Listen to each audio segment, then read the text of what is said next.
Welcome to this compilation of science fiction short stories based on rocket travel. I'll be narrating Rocket Summer by Ray Bradbury, The Big Leap by Charles E. Fritch, Pioneer by William Hardy, and Operation Distress by Lester Del Rey. If you find yourself enjoying the stories, please consider liking the video as it helps the channel grow. And if you're looking for more sci-fi like this, make sure to subscribe. But for now, let's get to the stories, so sit back, relax, and enjoy. Rocket Summer by Ray Bradbury. Narrated by William Skye. The first great rocket flight into space, bearing intrepid pioneers to the moon. The world's ecstasy flared into red mob hate when President Stanley cancelled the flight. How did he get that way? The crowd gathered to make a curious noise this cold grey morning before the scheduled birth. They arrived in gleaming scarlet tumblebugs and yellow plastic beetles, yawning and singing and ready. The birth was a big thing for them. He stood alone up in his high office tower window, watching them with a sad impatience in his grey eyes. His name was William Stanley, president of the company that owned this building and all those other work hangars down on the tarmac, and all that landing field stretching 2 miles off into the Jersey mists. William Stanley was thinking about the birth. The birth of what? Stanley's large, finely sculptured head felt heavier, older.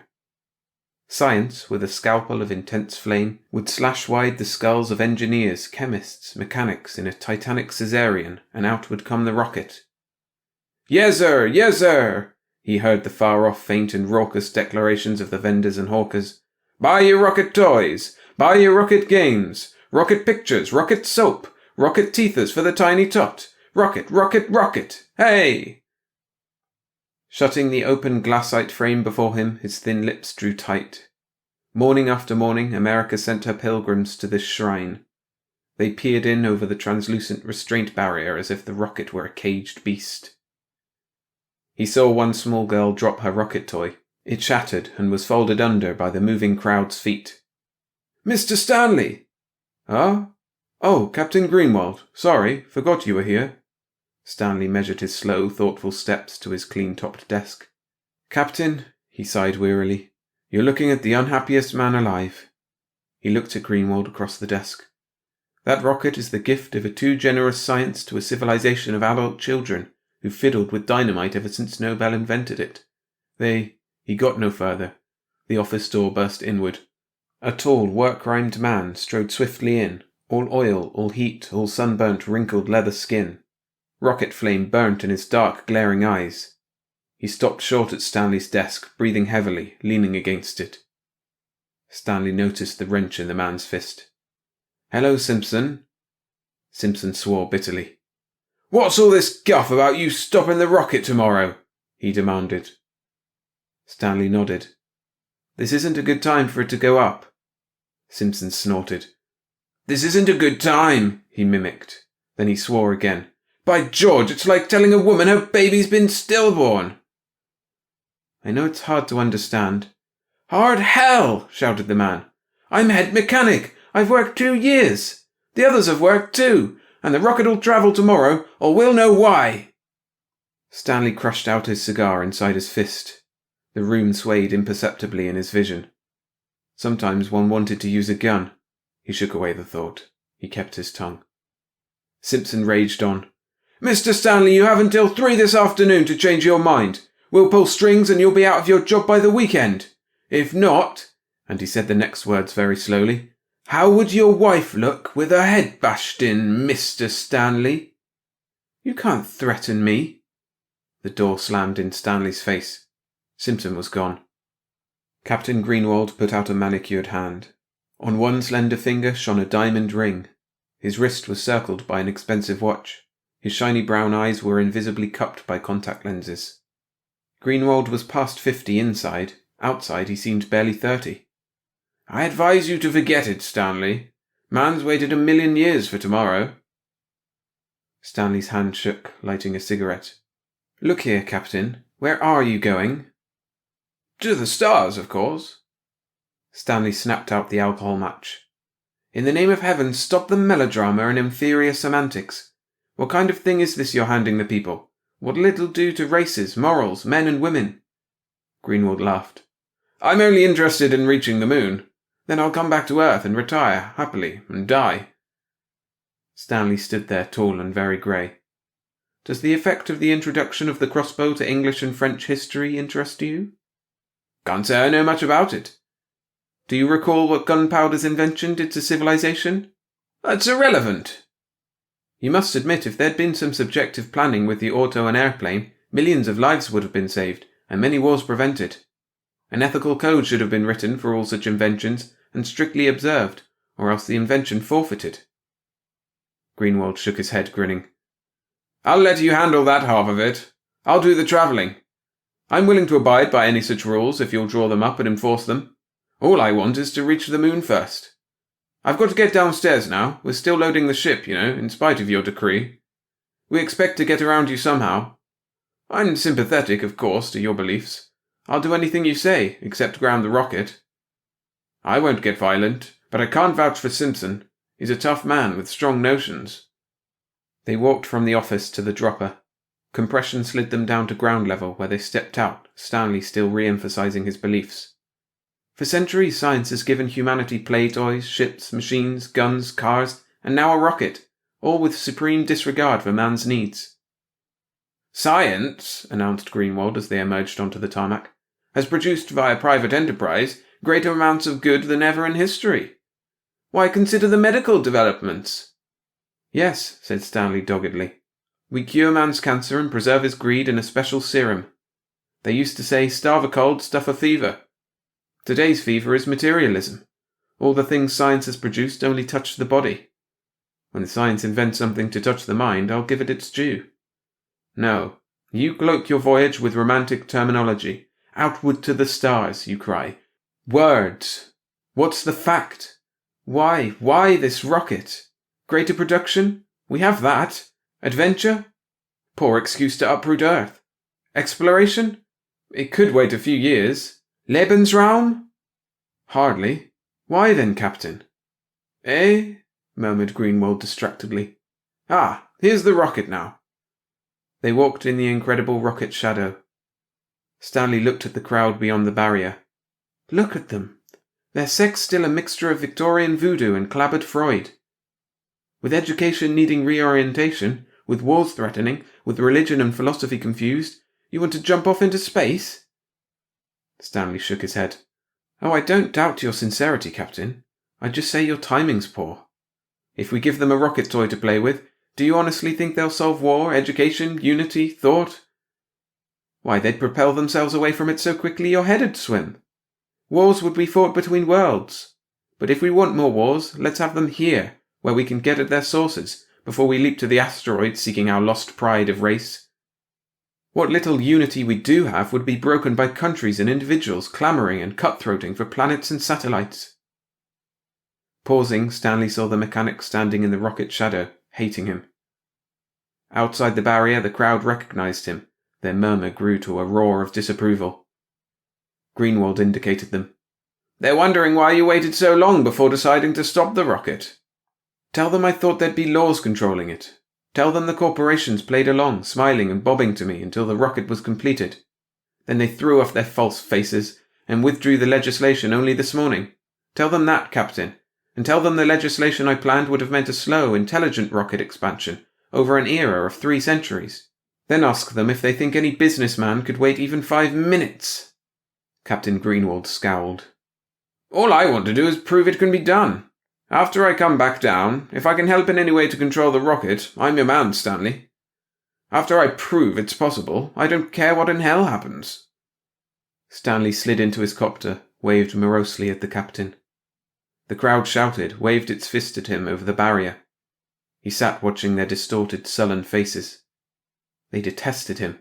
The rocket balloon man, the rocket soap man, the tourists detested him. What was more, when his son Tommy found out, Tommy would hate him too. He took his time heading home. He let the green hills slide under. He set the automatic pilot and sank back into the sponge softness suspended in a humming, blissful dream. Music played. Cigarettes and whiskey were in reach if he desired them. Soft music. He could lapse back into the dreaming tide, dissolve worry, smoke, drink, chortle, luxuriously, sleep, forget, pull a shell of synthetic hypnotizing objects in about himself. And wake 10 years from today with his wife disintegrating swiftly in his arms, and one day see his son's skull shattered against a plastic wall, and his own heart whirled and burst by some vast atom power of a starship passing Earth far out in space. He dumped the whiskey over the side, followed it with the cigarettes. Finally he clicked off the soft music. There was his home. His eyes kindled. It lay out upon a green meadow, far from the villages and towns, salt-white and surrounded by tapered sycamores. As he watched, lowering his copter, he saw the blonde streak across the lawn. That was his daughter, Alice. Somewhere else on the premises his son gambolled.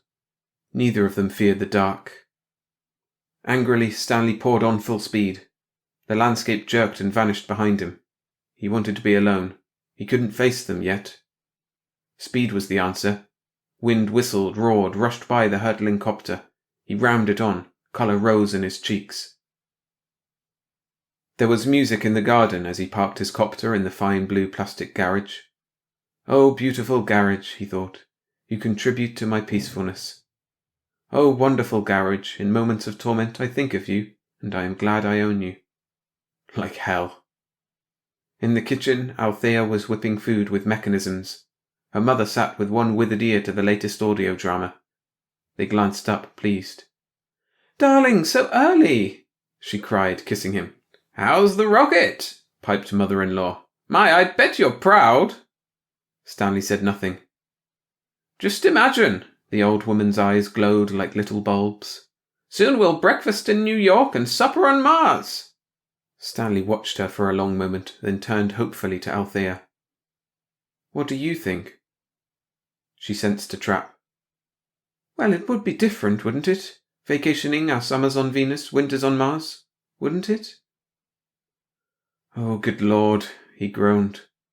He shut his eyes and pounded the table softly. "Good Lord." "Now what's wrong? What did I say?" demanded Althea, bewildered.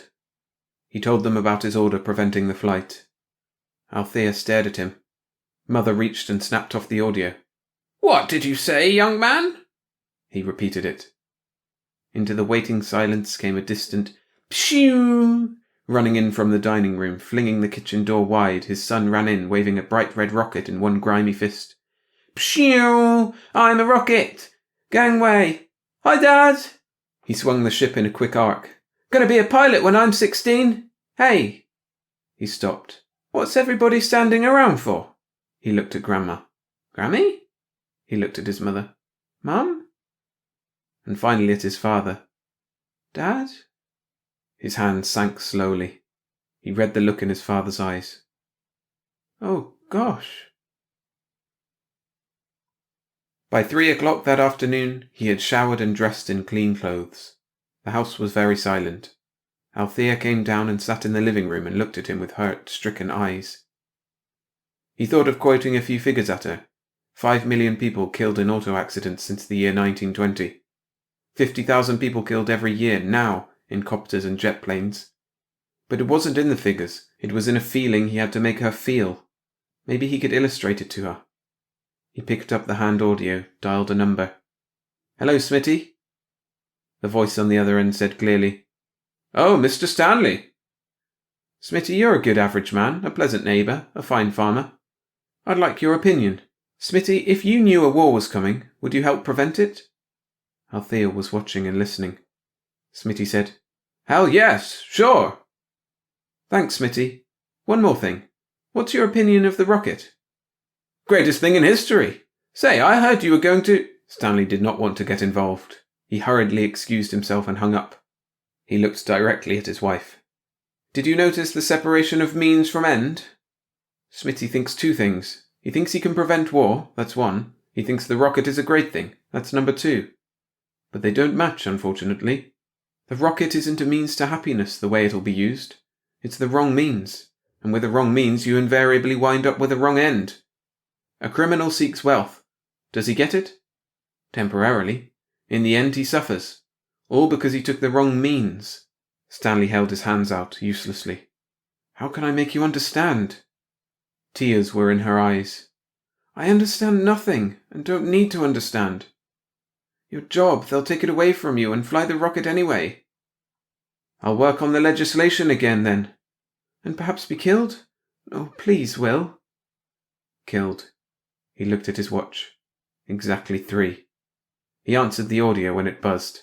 "Stanley talking." "Stanley, this is Cross at Caltech." "Cross?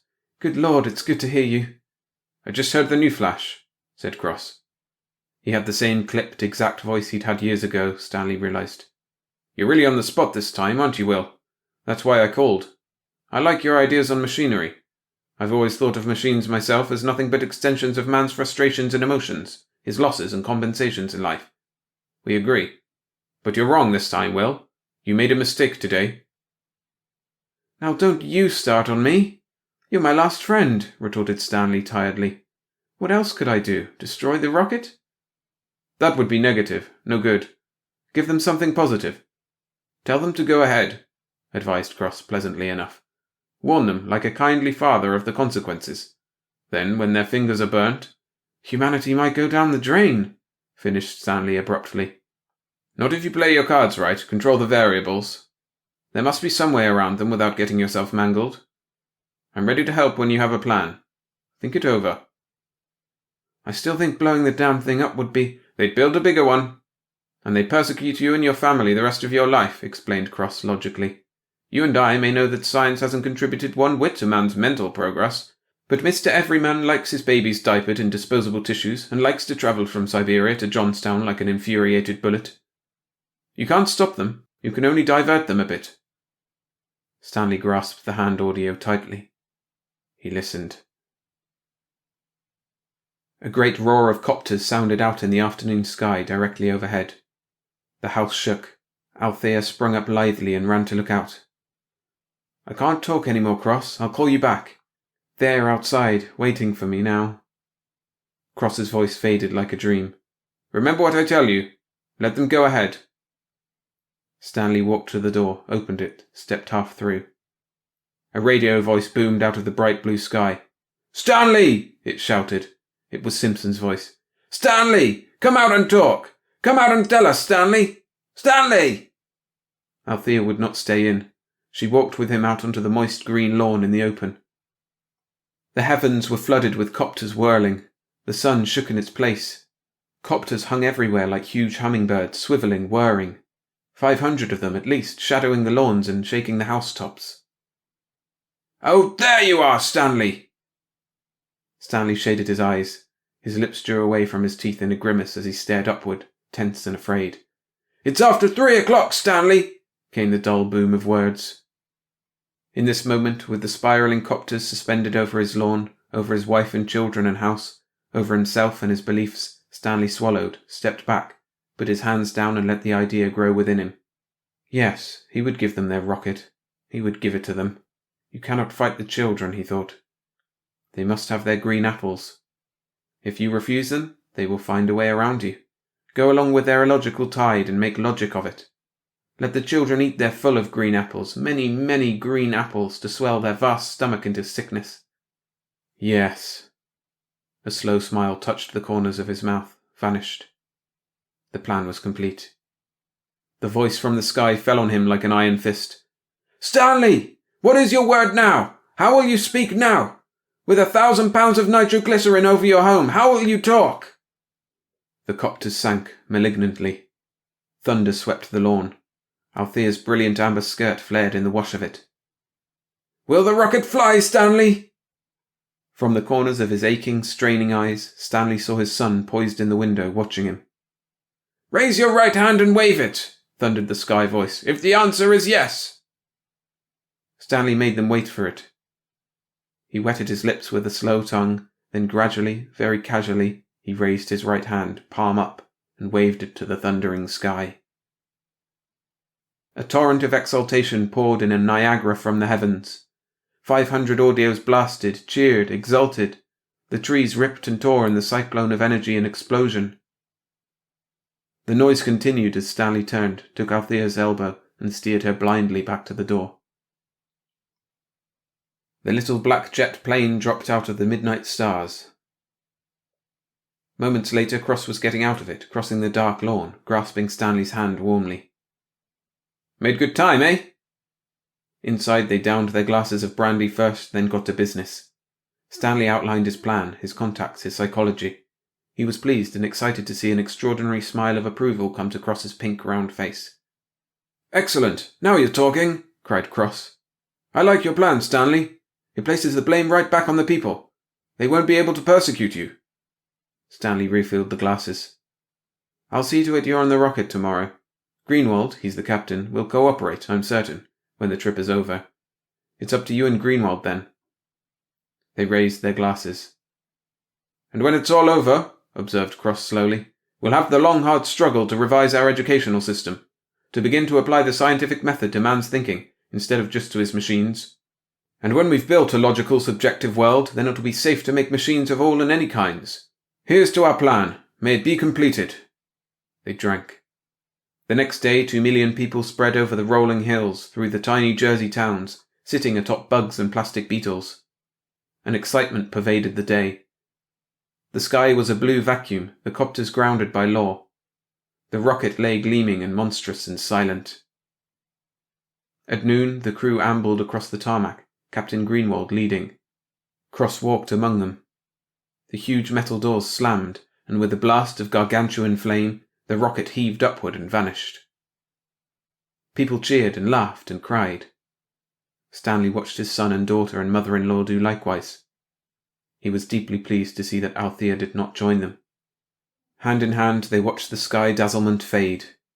The first rocket to the moon was gone. The world was drunkenly happy in its delirium. 2 weeks passed slowly. Astronomers were unable to keep an eye on the rocket. It was so small and unaccountable in the void between Earth and lunar surface. Stanley slept little in the passing of the 14 days. He was constantly attacked by fears and confusions of thought. He dreamed of the rocket going up.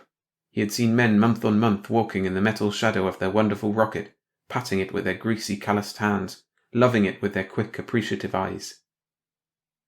If for one moment you let yourself think of it, you loved it too, for even though it symbolized wars and destruction, you had to admire its balance and slenderness of structure.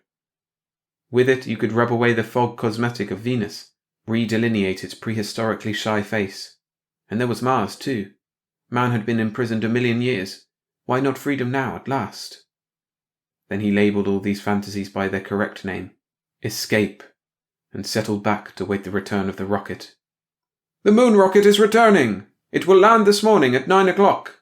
Everybody's audio was blatting.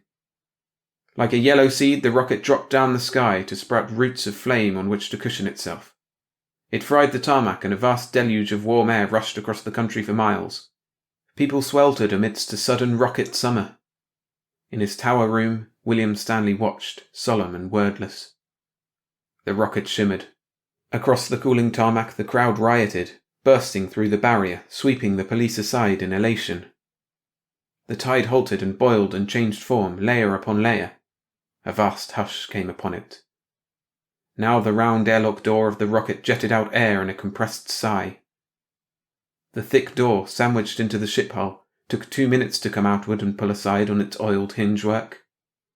The crowd pressed closer, flesh to flesh, eyes widened. The door was now open completely. A great cheer went up. The crew of the moon rocket stood in the airlock. The cheer faded almost instantly. The crew of the rocket were not exactly standing. They were hunched over. The captain stepped forward. Well, he didn't exactly step. He sort of dragged his feet and shambled. He made a speech. But all it sounded like, coming from his twisted, swollen lips, was, "Oh God, disease." He held out his grey-green fingers, raw, bleeding, for all to see. He lifted his face. Those red things, were they actually eyes? That depression, that fallen socket, had it been a nose? And where were the teeth in that gagging, hissing mouth? His hair was thin and grey and infected. He stank. The hypnotic silence was shattered. The first line of people turned and clawed at the second line. The second turned instinctively to claw the third, and so on. The television cameras caught it all. Screams, yelling, shouting. Many fell and were trampled, crushed under. The captain and his crew came out, gesturing, calling them to come back. But who would heed their rotting movements? The ridiculous souvenir seekers trampled each other, ripping the clothes from one another's backs. A souvenir! A scab of crawling flesh, a drop of yellow fluid from their gaping wounds. Souvenirs for Earth, buy them right here, get them while they last. We mail anywhere in the United States.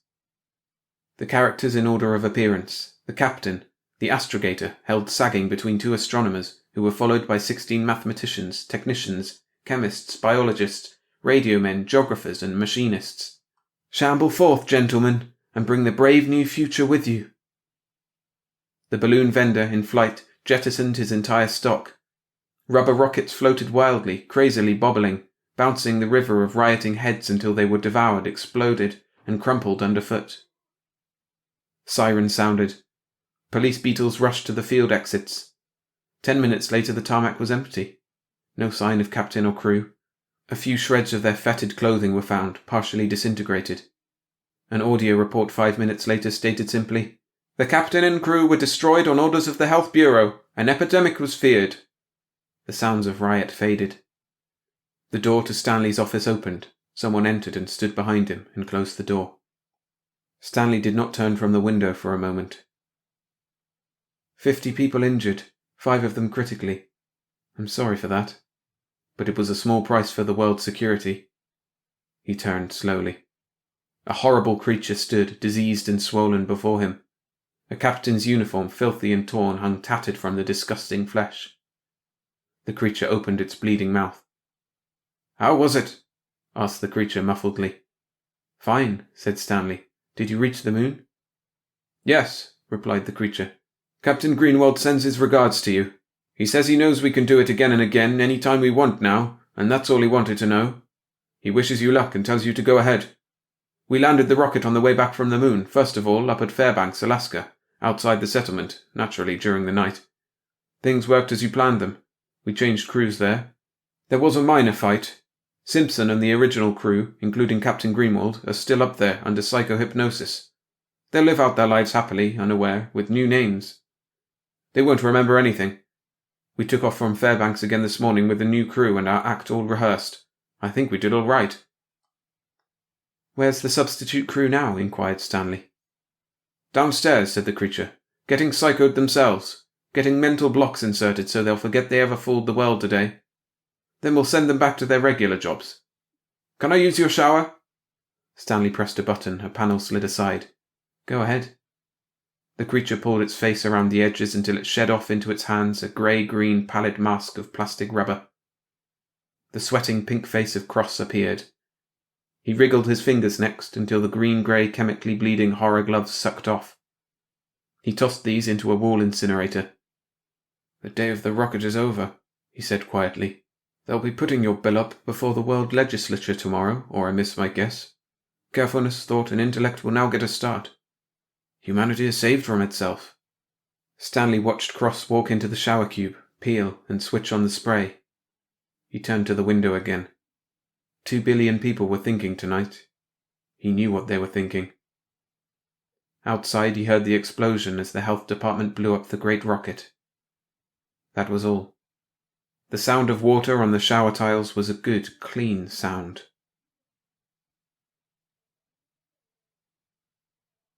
The Big Leap by Charles E. Fritch. Narrated by William Skye. The moon is green cheese and the stars are eyes, and we're all fleas on a big space animal. But don't let it worry you, unless you take the first trip out into space all alone. It did not terrify Cantrell to know he was up so high and going so fast, going higher and faster than any human before him. He would be up even higher the next day, he remembered, going so high and so fast he would not come down again. It would be a shame to leave Earth, he knew. There was security in her firmness, with no great space underfoot through which to drop down, down, down. Up here, there was emptiness all around. Emptiness and, except for the dull throb of the rocket engines, silence. Out there, he looked up, there would be a greater emptiness, a greater silence, an infinity of nothingness in all directions.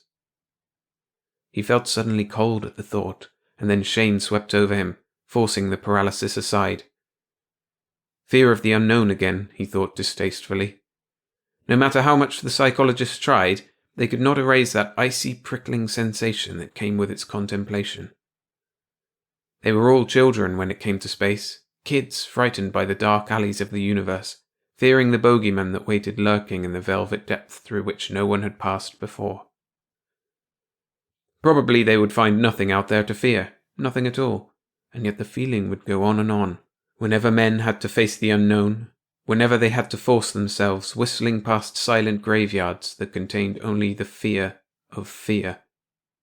With swift precision he pressed studs on the control panel before him, and a bank of jets on the side of his rocket flared into sudden life, pushing, turning, pulsing flame into the thin air of the outside. His gyro chair made an effortless compensation for the altered direction. The ship banked, levelled, then leaped forward on a new course. Cantrell smiled. He could handle the ship now as though it were a part of him. On the big leap he expected no trouble. Not so the planners who refused to leave the minutest stone unturned in their search for flaws in man or rocket. Physical checkups were made as often as twice a day. Psychiatrists had analysed him constantly during the past 6 months, probing for any hidden factors that might make a spaceflight futile, fearing perhaps a mental return to the womb for a security that could not be found in untravelled space. We're all children when it comes to space, he reminded himself, and he laughed and wondered half seriously if he were really as psychologically free as he thought he was, excepting his animal allergy, of course, which was insignificant. There were many facets of the human mind the clinical instruments of psychology could never hope to touch. The mind was like an iceberg, and the submerged 9/10ths could hold a great many unfathomable hidden in the vast depths, subtle monstrosities waiting to spring out and claw at his sanity. He smiled grimly as he realized where his thoughts were leading him. To fear of the unknown again. Of course, it was only the intellectual contemplation of it, but the mere thought disturbed him, and he began to feel angry at himself for allowing the thoughts to exist at all. Irritably, he jabbed at the controls and felt the reassuring thrusts that drove him gently into the heavy padded cushions of the seat. With a smile, this time of satisfaction, he watched the speedometer needle rise to a new height. Below him, Earth was an unfamiliar blur, and he touched off the braking rockets to look at it. The landscape took on more familiar features, with its surface pockmarked by the ravages of wind and rain, its broad fields stretching out in all directions like the fur on some great animal. He failed to suppress a shudder of disgust at that last thought. He'd be glad to get off Earth, onto the moon where he would be alone for a while and away from the unpleasantness of ordinary life. These past months, with Jarvis and his dogs, the psychiatrist's incessant questioning. The radio said into his ears, "Okay, Cantrell, that's enough of a workout. Bring her in and report to HQ. Colonel Enders wants a word with you." "Right," Cantrell said into a microphone. He switched off the radio and muttered, "Damn Colonel Enders. What's he want this time, to check the nipples on my beer bottles?" Angrily, he flipped the rocket into a soundless dive that reached screaming proportions as he entered heavier atmosphere. The outer metal glowed and the temperature rose in the control room. He twisted the rocket onto a tail of flame and settled. "And that's that, until tomorrow," he told himself. He threw switches to inactivate the motors and looked out an observation window. A fast-moving jeep curved across the stretch of sand towards him. Behind the jeep, a dog came running. At the sight of the animal, Cantrell felt nausea tug at him. He reached for the radio. He said into it, "Control, get that damned dog off the field." "Sorry," Control said. "I'll contact the jeep. One of Captain Jarvis's dogs got loose and I'm not interested in your excuses," Cantrell said angrily, "and I don't care if it does belong to Captain Jarvis. Get it off the field or I'll blast it off." Irritably, he cut communications. He looked out the window. The jeep had stopped and someone had gotten out and was walking back to collar the dog and return it. The jeep started up again. Cantrell breathed a sigh of relief. He felt annoyed with himself, as he always did when something like this happened, but the self-condemnation failed to placate him. Damn it! Jarvis was a psychiatrist. The man knew how these things affected him. To make matters worse, it was Jarvis's dog. Probably trying another of his experiments, Cantrell thought disgustedly. He crawled out of the airlock and down the long metal stairs to the ground. The jeep pulled up and the khaki-clad driver said, Sorry about the dog, sir, but skip it, Cantrell snapped, climbing into the jeep. Just take me to HQ. The soldier nodded and spun the jeep around. They went flashing toward a fat clump of buildings that squatted alone at the edge of the landing field. As Cantrell had expected, Captain Jarvis was with Colonel Enders in the latter's office. What was the idea of sending out that mongrel? Cantrell flared. You know I'm allergic to animals. It was an accident. Besides, you're not allergic to anything, the psychiatrist said calmly, ignoring the insult to his pet.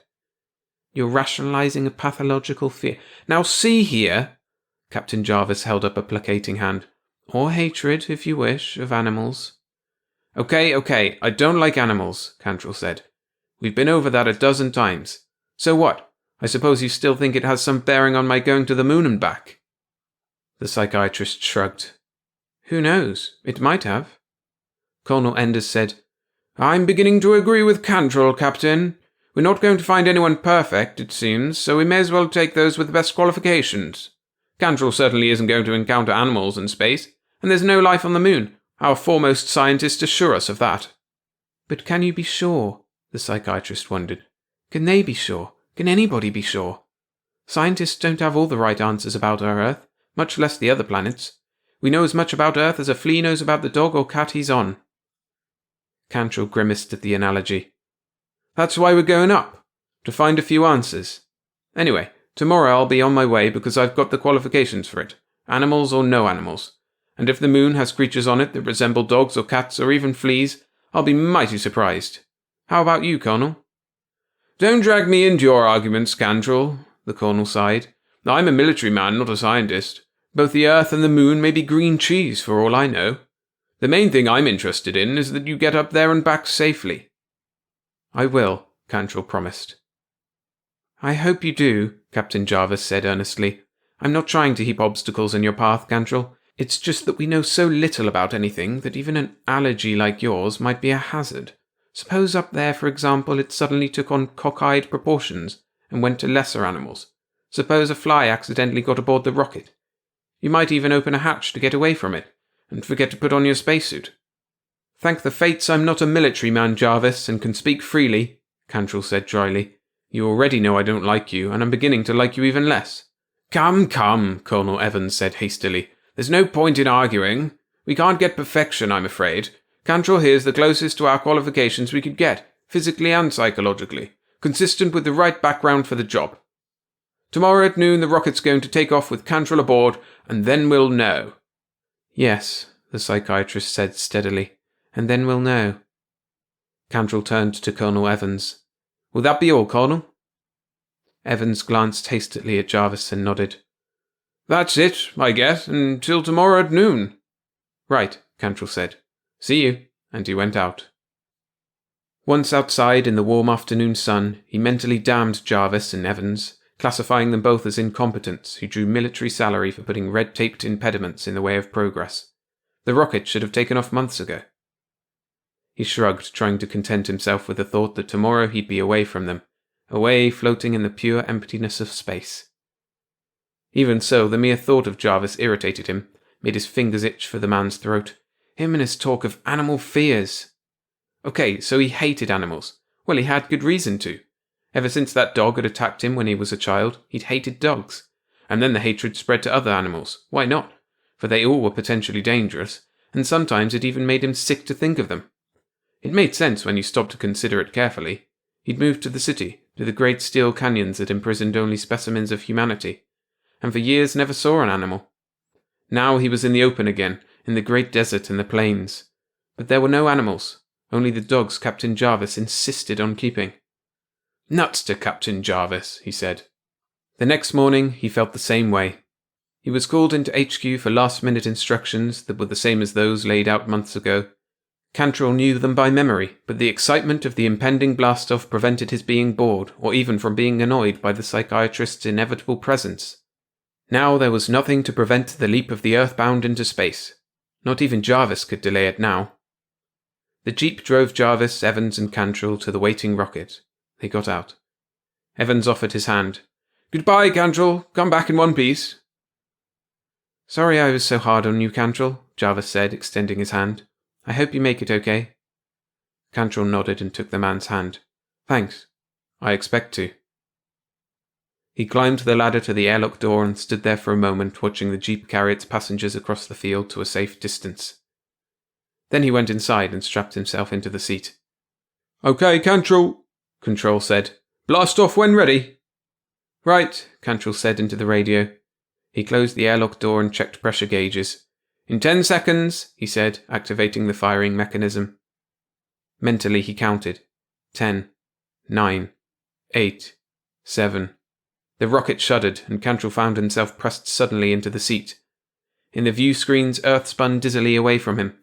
After a few minutes, the push ceased and weightlessness began. Everything okay, Cantrell? The radio said after a while. It was Evans. Fine, Colonel, Cantrell said. Not a dog or a cat in sight. Can you see Earth? Cantrell manipulated dials, activating the lower television eyes. There she is, he said.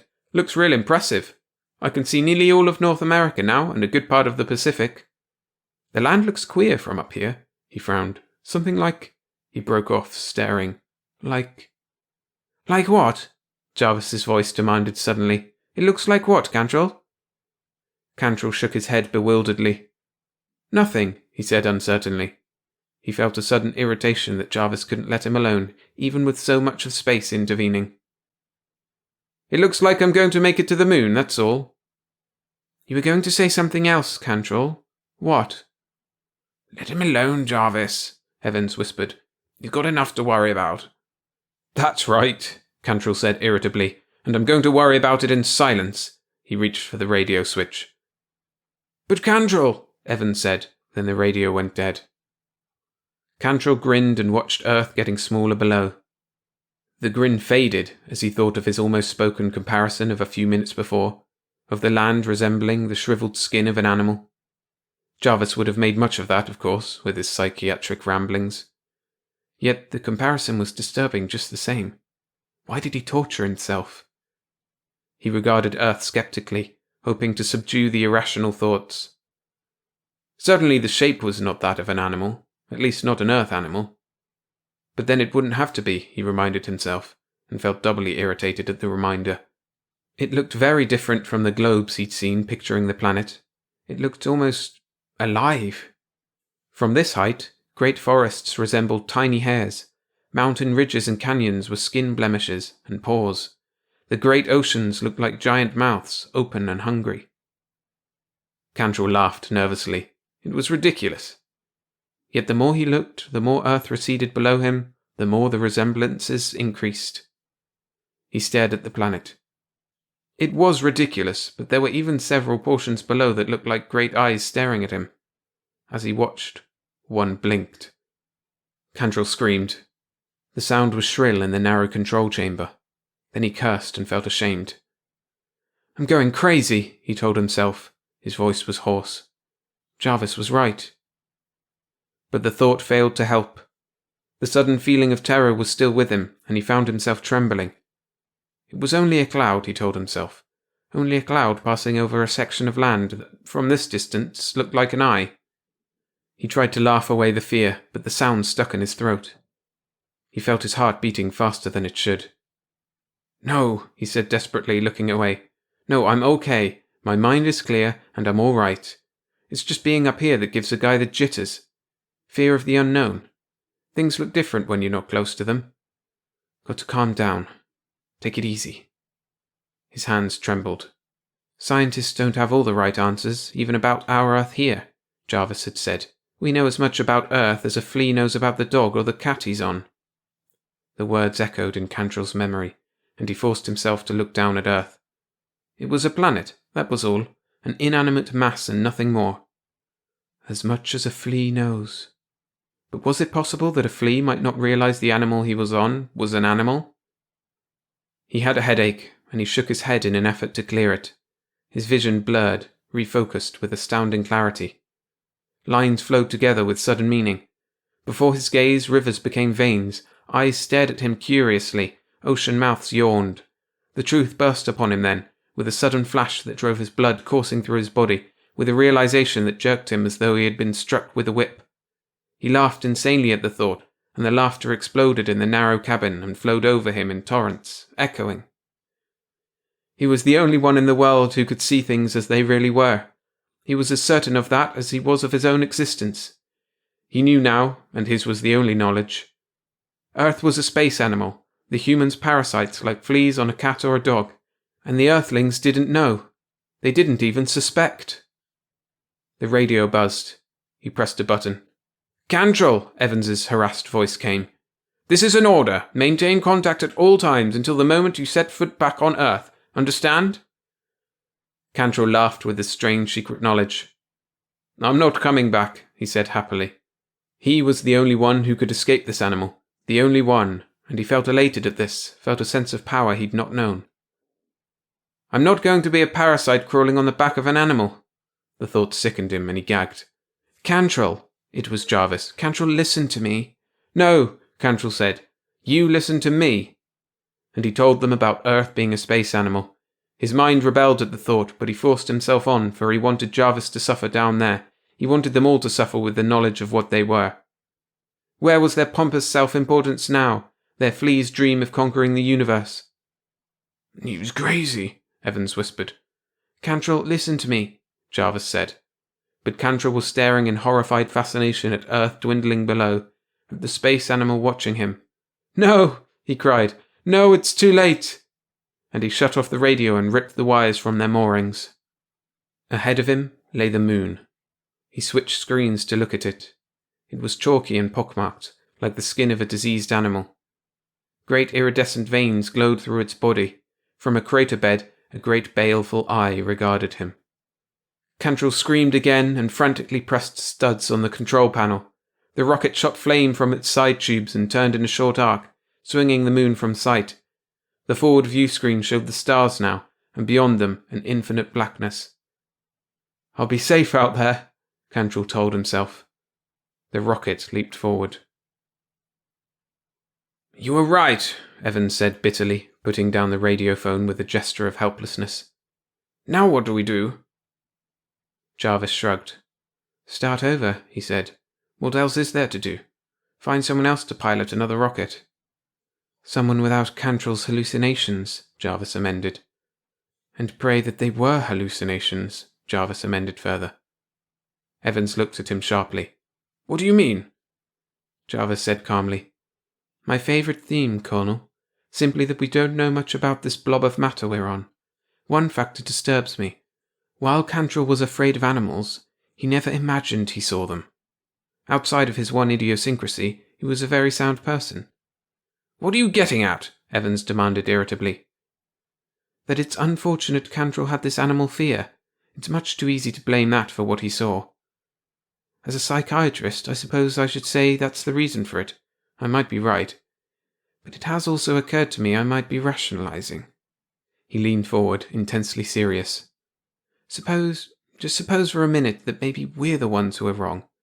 That maybe we're really parasites on an alien organism. That maybe we're under a kind of mass auto-hypnosis to protect our pride. And that maybe space restores our sanity, for a while anyway, until another form of insanity takes over. "Anyone who supposed that would be crazy," Evans blurted. "Perhaps," Jarvis admitted, "but who's to tell? I wonder, does the flea know the true nature of the dog? Or does he think he's living on some kind of world built just for him?" Evans sputtered, searching for words. Finally he managed, "See here, Captain, this is nonsense, and I order you to stop such talk immediately." Jarvis sighed. "I hope so, Colonel. I really hope it is nonsense. Man is a proud animal. It's interesting to consider how such knowledge would affect him." He shrugged helplessly and turned to leave the room. "At any rate, the only way to find out is to send up another man in another rocket and hope he doesn't report the same thing.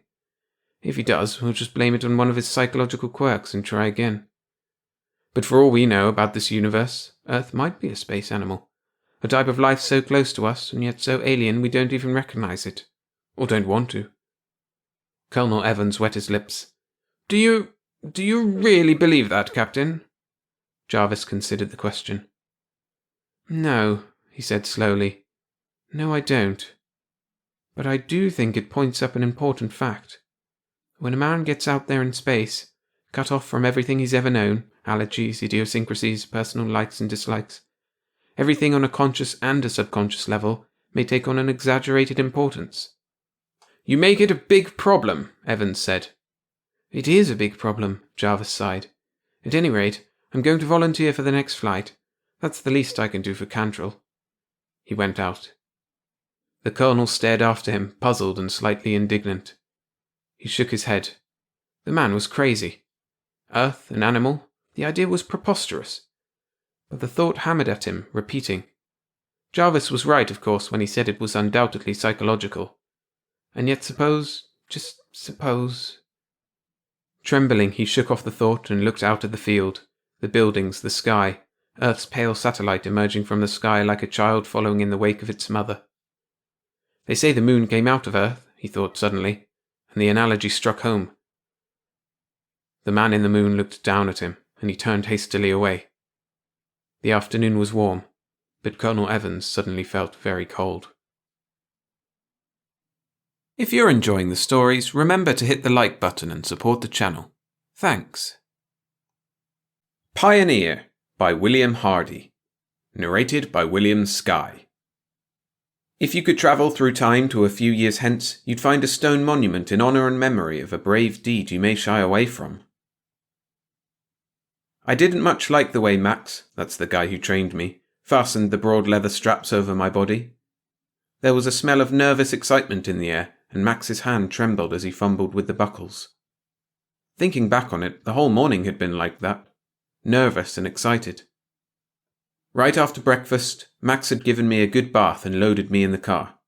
I always liked to ride in the car, and this time Max even allowed me to stick my head out the window. He doesn't usually let me do that, but I was too engrossed in the exhilarating rush of air to pay any attention to the change of routine. When we drew up in front of a large brick building, a multitude of strange and peculiar odours assailed my nose, tantalizingly anonymous.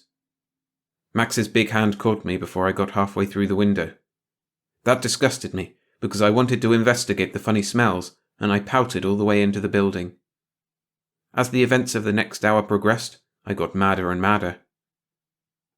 First there was the doctor, poking around in my mouth, stabbing my eyes with a blinding beam of light, and prodding and squeezing my body. It reminded me of the day I came to live with Max, and I was tempted to take a hunk out of this doctor's hand like I did the other one. But Max was there, and that stopped me. I didn't want to see the hurt look that would come to his eyes every time I did something wrong.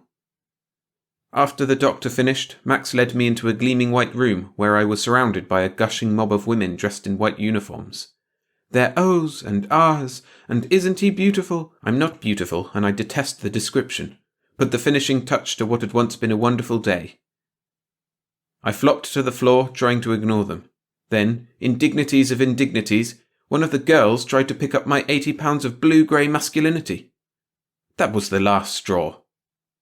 I let out a deep-throated growl and sprang clear of her encircling arms. Fangs bared, ears flat against my head, I must have presented a terrifying appearance to the women, because they fled to all corners of the room, squealing and bleating like a bunch of sheep. For the fun of it, I made a short dash at the one who had tried to pick me up. With a high-pitched scream, she slumped to the floor in a dead faint. I could hardly keep from laughing as I turned to search for a new victim. About this time, Max came barging through the door and grabbed me by the scruff of the neck, putting an end to my fun. He wasn't mad, although he pretended to be, and I could detect the humour in his voice while he scolded me. Back in the car again, Max roared with laughter while patting me on the head and saying, "You old devil, you!" in that special way he has when amused at something I've done. When he finally got control of himself, he started the car and drove in the direction of the funny smells. As the smells got stronger, I began to get uneasy. Looking at Max, I sensed that he was uneasy too. What was going on? I wondered as the car dipped down a ramp and entered a dimly lit cave where the smells became overpowering. The cave was jammed with huge tank trucks, and that was where the strange smells were coming from. I don't know what was in the trucks, but Max said something about nitric acid and hydrazine fuel when he noticed my interest in them. Leaving the car, we walked down a short passage branching off the cave, climbed a couple of flights of stairs, and emerged in the bright sunlight. I nearly yipped in surprise as I caught sight of the overgrown thing beside me. It looked for all the world like a giant cigar that had been cut in half and stood on end. There were still 3 or 4 trucks around the base of the thing, and a kind of fear spread through my mind. The magic of the strange smells was gone, and here, at close quarters, the smell was raw and uninviting. Max led me to a group of men, and they talked for a few minutes. I didn't pay much attention to what they said until one of them, a big man with a lot of stars on his shoulder, reached down and patted my back. "Better get him loaded," said the star man. "Only 10 minutes till blast-off." Max led me to a kind of open-air elevator and started up the side of the gleaming monster. At the top, Max put me into a padded cage inside the cigar, fastened the straps and patted me. Then he was gone, and a large door slid into place, leaving me in vile-smelling pitch darkness. I lay there quietly, but the uneasy feeling kept getting worse. A sudden hissing noise nearly scared me to death. Then I remembered my training. The hissing was only air, the same as had been in the cage at home, and wouldn't hurt me. Even so, I struggled against the straps, trying to reach them with my teeth. Nothing doing, and again I lay quiet, waiting. I must have dozed off, because the next thing I knew my cage was trembling violently, and a powerful roaring dinned in my ears. This lasted only a second, then something crushed my body flat in the cage. My legs grew heavy, and a racking, tearing pain ripped at my muscles. A black film blotted out the lighter blackness of my cage. I don't know what happened in the interval, but when I came to, the roar was gone, and my body felt like it was floating in the air. My head felt swollen, and I experienced some difficulty in swallowing. I couldn't hear a thing except the hiss of air, and I was suddenly overcome by the feeling that I was a long way from home. Slowly I became aware that my body was regaining its weight. The cage was becoming quite warm now, and I licked my nose, wishing for a cold drink of water. Suddenly I was jerked against the straps, and I forgot all about my other troubles. The jerks didn't hurt me as much as they scared me. I had experienced somewhat the same thing when Max hit the car brakes hard, but he wasn't here to pat me reassuringly. The cage was getting real hot now, and the jerks were coming with increasing frequency. The air had stopped too, and I desperately wanted a drink. The last thing I remember before the crash was wishing that Max would open the door and let me out like he always had at home. Max's gentle voice sounded a long way off. "Good boy," he kept repeating. "Good boy."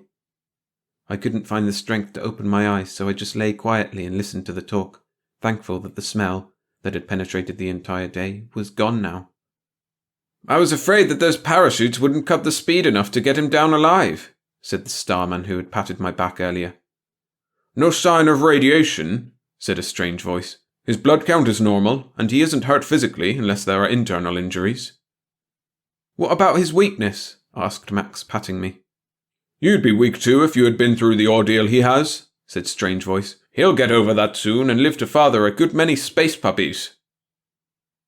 Strange Voice was absolutely right in his forecast, and it's with pardonable fatherly pride that I lead each new family to the great stone monument which reads, "In honor of Rex, a German shepherd dog who pioneered man's first flight into outer space."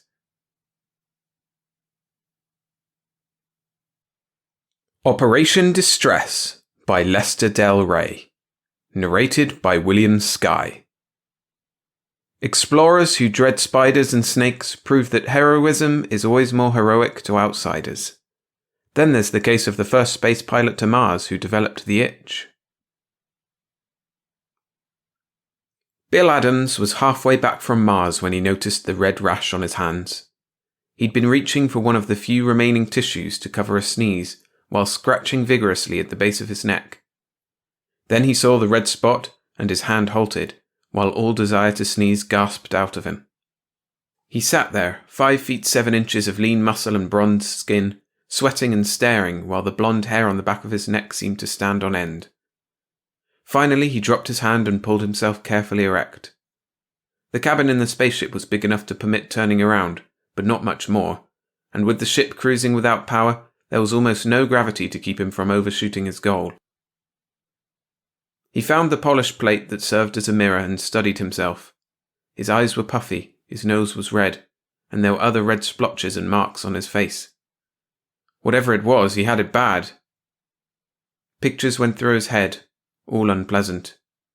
He'd been only a kid when the men came back from the South Pacific in the last war, but an uncle had spent years dying of some weird disease that the doctors couldn't identify. That had been something caught on Earth. What would happen when the disease was from another planet? It was ridiculous. Mars had no animal life, and even the thin lichen-like plants were sparse and tiny. A man couldn't catch a disease from a plant. Even horses didn't communicate their ills to men. Then Bill remembered gangrene and cancer, which could attack any life, apparently. He went back to the tiny Geiger-Müller counter, but there was no sign of radiation from the big atomic motor that powered the ship. He stripped his clothes off, spotting more of the red marks breaking out, but finding no sign of parasites. He hadn't really believed it anyhow. That wouldn't account for the sneezing and sniffles, or the puffed eyes and burning inside his nose and throat. Dust, maybe? Mars had been dusty, a waste of reddish sand and desert silt that made the Sahara seem like paradise, and it had settled on his spacesuit to come in through the airlocks with him. But if it contained some irritant, it should have been worse on Mars than now. He could remember nothing annoying, and he turned on the tiny compact little static dust traps, in any case, before leaving, to clear the air. He went back to one of the traps now and ripped the cover off it. The little motor purred briskly. The plastic rods turned against fur brushes while a wiper cleared off any dust they picked up. There was no dust he could see. The traps had done their work. Some plant irritant, like poison ivy? No, he'd always worn his suit. Mars had an atmosphere, but it wasn't anything a man could breathe long. The suit was put on and off with automatic machine grapples, so he couldn't have touched it. The rash seemed to get worse on his body as he looked at it. This time he tore one of the tissues in quarters as he sneezed. The little supply was almost gone. There was never space enough for much beyond essentials in a spaceship, even with the new atomic drive. As he looked for spots, the burning in his nose seemed to increase. He dropped back to the pilot seat, cursing. 2 months of being cramped up in this cubicle, sweating out the trip to Mars without knowing how the new engine would last. 3 weeks on Mars, mapping frantically to cover all the territory he could, and planting little flags 100 miles apart. Now a week on the trip back at high acceleration most of the way, and this. He'd expected adventure of some kind. Mars, though, had proved as interesting as a sandpile, and even the canals had proved to be only mineral striations, invisible from the ground.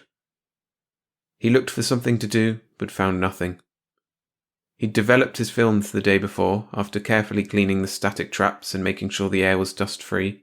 He'd written up the accounts, and he'd been coasting along on the hope of getting home to a bath, a beer, and a few bull sessions, before he began to capitalize on being the first man to reach another planet beyond the moon. He cut on full acceleration again, more certain of his motors than of himself. He'd begun to notice the itching yesterday. Today he was breaking out in the rash. How long would whatever was coming take? Good God, he might die, from something as humiliating and undramatic as this. It hadn't hit him before, fully. There was no knowing about diseases from other planets. Men had developed immunity to the germs found on Earth, but just as smallpox had proved so fatal to the Indians and syphilis to Europe when they first hit, there was no telling how wildly this might progress. It might go away in a day, or it might kill him just as quickly. He was figuring his new orbit on a tiny calculator. In 2 days at this acceleration, he could reach radar distance of Earth. In 4, he could land. The tubes might burn out in continuous firing.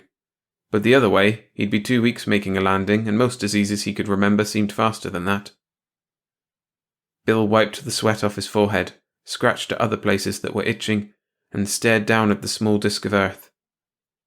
There were doctors there, and brother, he'd need them fast. Things were a little worse when the first squeals came from the radar 2 days later. He'd run out of tissues, and his nose was a continual drip, while breathing seemed almost impossible. He was running some fever too, though he had no way of knowing how much. He cut his receiver in, punched out the code on his key. The receiver pipped again at him, bits of message getting through, but unclearly. There was no response to his signals. He checked his chronometer and flipped over the micropages of his ephemeris. The big radar at Washington was still out of line with him, and the signals had to cut through too much air to come clearly. It should be good in another hour. But right now, an hour seemed longer than a normal year. He checked the dust tray again, tried figuring out other orbits, managed to locate the moon and scratched. 15 minutes. There was no room for pacing up and down. He pushed the back down from the pilot's seat, lowered the table, and pulled out his bunk. He remade it, making sure all the corners were perfect. Then he folded it back and lifted the table and seat. That took less than 5 minutes. His hands were shaking worse when the automatic radar signals began to come through more clearly. It wasn't an hour, but he could wait no longer. He opened the key and began to send. It would take 15 seconds for the signal to reach Earth, and another quarter minute for an answer, even if an operator was on duty. Half a minute later, he found one was. Earth to Mars Rocket 1. Thank God, you're ahead of schedule. If your tubes hold out, crowd them. 2 other nations have ships out now. The UN has ruled that whoever comes back first with mapping surveys can claim the territory mapped. We're rushing the construction, but we need the ship for the second run if we're to claim our fair territory. Oh, hell, congratulations! He'd started hammering at his key before they finished, giving the facts on the tubes, which were standing up beyond all expectations. And get a doctor ready, a bunch of them, he finished. I seem to have picked up something like a disease. There was a long delay before an answer came this time, more than 5 minutes. The hand on the key was obviously different, slower, and not as steady. What symptoms, Adams? Give all details. He began, giving all the information he had, from the first itching through the rash and the fever. Again, longer this time, the main station hesitated. Anything I can do about it now? Bill asked, finally. And how about having those doctors ready? We're checking with medical, the signals answered. Here's their report. Not enough data, could be anything. Dozens of diseases like that. Nothing you can do except try saltwater gargle and spray. You've got stuff for that. Wash off rash with soap and hot water, followed by some of your hypo. We'll get a medical kit up to the moon for you. He let that sink in, then clicked back. The moon? You think you can land here with whatever you've got, man? There's no way of knowing how contagious it is. And keep an hourly check with us. If you pass out, we'll try to get someone out in a moon rocket to pick you up. But we can't risk danger of infecting the whole planet. You're quarantined on the moon. We'll be sending up landing instructions later. Not even for lunar base, but where there'll be no chance of contamination for others. You didn't really expect to come back here, did you, Adams? He should have thought of it. He knew that, and he knew that the words from Earth weren't as callous as they sounded. Down there, men would be sweating with him, going crazy trying to do something. But they were right. Earth had to be protected first. Bill Adams was only 1 out of 2.5 billions, even if he had reached a planet before any other man.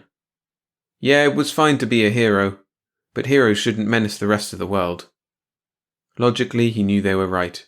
That helped him get his emotions under control. Where do you want me to put down? Tico. It isn't hard to spot for radar-controlled delivery of supplies to you, but it's a good 700 miles from lunar base. And look, we'll try to get a doctor to you, but keep us informed if anything slips. We need those maps, if we can find a way to sterilize them. Okay, he acknowledged. And tell the cartographers there are no craters, no intelligence, and only plants about 1/2 inch high. Mars stinks. They'd already been busy, he saw, as he teetered down on his jets for a landing on Tico. Holding control was the hardest job he'd ever done. A series of itchings cropped out just as the work got tricky, when he could no longer see the surface and had to go by feel. But somehow he made it. Then he relaxed and began an orgy of scratching. And he'd thought there was something romantic about being a hero. The supplies that had already been sent up by the superfast unmanned missiles would give him something to do at least. He moved back the 2 feet needed to reach his developing tanks and went through the process of spraying and gargling. It was soothing enough while it went on, but it offered only momentary help. Then his stomach began showing distress signs. He fought against it, tightening up. It did no good. His hasty breakfast of just black coffee wanted to come up, and did, giving him barely time to make the little booth. He washed his mouth out and grabbed for the radar key, banging out a report on this. The doctors must have been standing by down at the big station because there was only a slight delay before the answering signal came. Any blood? Another knot added itself to his intestines. I don't know. Don't think so, but I didn't look. Look next time. We're trying to get this related to some of the familiar diseases. It must have some relation. There are only so many ways a man can be sick. We've got a doctor coming over, Adams. None on the moon, but we're shipping him through. He'll set down in about 9 hours. And there's some stuff to take on the supply missiles. May not help, but we're trying a mixture of the antibiotics. Also some ACS and anodynes for the itching and rash. Hope they work. Let us know any reaction. Bill cut off. He'd have to try. They were as much in the dark about this as he was, but they had a better background for guessing and trial and error. And if the bugs in him happened to like tachyomycetin, he wouldn't be too much worse off. Damn it, had there been blood? He forced his mind off it, climbed into his clothes, and then into the spacesuit that hung from the grapples. It moved automatically into position, the two halves sliding shut and sealing from outside. The big gloves on his hands were too clumsy for such operations. Then he went bounding across the moon. Halfway to the supplies, he felt the itching coming back, and he slithered and wriggled around, trying to scratch his skin against his clothing. It didn't help much. He was sweating harder and his eyes were watering. He manipulated the little visor-cleaning gadget, trying to poke his face forward to brush the frustration tears from his eyes. He couldn't quite reach it. There were 3 supply missiles, each holding about 200 pounds, Earth weight. He tied them together and slung them over his back, heading toward his ship. Here they weighed only 100 pounds, and with his own weight and the suit added, the whole load came to little more than his normal weight on Earth. He tried shifting the supplies around on his back, getting them to press against the spots of torment as he walked. It simply unbalanced him, without really relieving the itching. Fortunately, though, his eyes were clearing a little. He gritted his teeth and fought back through the powdery pumice surface, kicking up clouds of dust that settled slowly but completely. Though the gravity was low, there was no air to hold them up. Nothing had ever looked better than the airlock of the ship. He let the grapples hook the suit off him as soon as the outer seal was shut, and went into a whirling dervish act. Aches and pain could be stood, but itching... Apparently, though, the spray and gargle had helped a little, since his nose felt somewhat clearer and his eyes were definitely better. He repeated them, and then found the medical supplies with a long list of instructions. They were really shooting the pharmacy at him. He injected himself, swallowed things, rubbed himself down with others, and waited. Whatever they'd given him didn't offer any immediate help. He began to feel worse. But on contacting Earth by radar, he was assured that that might be expected. We've got another missile coming, with metal foil for the maps and photos, plus a small copying camera. You can print them right on the metal, seal that in a can, and leave it for the rocket that's bringing the doctor. The pilot will blast over it, that should sterilize it, and pick it up when it cools. Bill swore, but he was in his suit when the missile landed, heading out across the pumice-covered wastes towards it. The salves had helped the itching a little, but not much, and his nose had grown worse again. He jockeyed the big supply can out of the torpedo-shaped missile, packed it on his back and headed for his ship. The itching was acting up as he sweated. This made a real load, about like packing 100 bulky pounds over his normal Earth weight through the soft drift of the pumice. But his nose was clearing again. It was apparently becoming cyclic. He'd have to relay that information back to the medics. And where were they getting a doctor crazy enough to take a chance with him? He climbed out of the suit and went through the ritual of scratching, noticing that his fever had gone up and that his muscles were shaking. His head seemed light, as if he were in for a spell of dizziness. They'd be interested in that, back on Earth, though it wouldn't do much good. He couldn't work up a clinical attitude about himself. All he wanted was a chance to get over this disease before it killed him. He dragged out the photo and copying equipment under a red light. It filled what little space was left in his cubbyhole cabin. Then he swore, gulping down more of the pills where they were waiting for him. The metal sheets were fine, they were excellent. The only thing wrong was that they wouldn't fit his developing trays, and they were tough enough to give him no way of cutting them to size. He stuffed them back in their container and shoved it into the airlock. Then his stomach kicked up again. He couldn't see any blood in the result, but he couldn't be sure. The colour of the pills might hide traces. He flushed it down, his head turning in circles, and went to the radar. This time he didn't even wait for a reply. Let them worry about their damned maps. They could send cutting equipment with the doctor and pick up the things later. They could pick up his corpse and cremate it at the same time for all he cared right now. He yanked out his bunk and slumped into it, curling up as much as the itching would permit. And finally, for the first time in over 50 hours, he managed to doze off, though his sleep was full of nightmares. It was the sound of the bull-throated chemical rocket that brought him out of it, the sound travelling along the surface through the rocks and up through the metal ship, even without air to carry it. He could feel the rumble of its takeoff later, but he waited long after that for the doctor. There was no knock on the port. Finally he pulled himself up from the bunk, sweating and shaken, and looked out. The doctor was there, or at least a man in a spacesuit was. But somebody had been in a hurry for volunteers and given the man no basic training at all. The figure would pull itself erect, make a few strides that were all bounce and no progress, and then slide down into the pumice. Moonwalking was tricky until you learned how. Bill sighed, scratching unconsciously, and made his way somehow out to his suit, climbing into it. He paused for a final good scratch, and then the grapples took over. This time he stumbled also as he made his way across the powdery rubble. But the other man was making no real progress at all. Bill reached him and touched helmets long enough to issue simple instructions through metal sound conduction. Then he managed to guide the other's steps. There had been accounts of the days of learning spent by the first men on the moon, but it wasn't that bad with an instructor to help. The doctor picked up as they went along. Bill's legs were buckling under him by then, and the itches were past endurance. At the end, the doctor was helping him. But somehow they made the ship, and were getting out of the suits, Bill first, then the doctor, using the grapples under Bill's guidance. The doctor was young, and obviously scared, but fighting his fear. He'd been picked for his smallness to lighten the load on the chemical rocket, and his little face was intent. But he managed a weak grin. "Thanks, Adams. I'm Dr. Ames. Ted to you. Get onto that cot. You're about out on your feet." The test he made didn't take long, but his head was shaking at the conclusion. "Your symptoms make no sense," he summarized. "I've got a feeling some are due to one thing, some to another. Maybe we'll have to wait until I come down with it and compare notes." His grin was wry, but Bill was vaguely glad that he wasn't trying any bedside manner.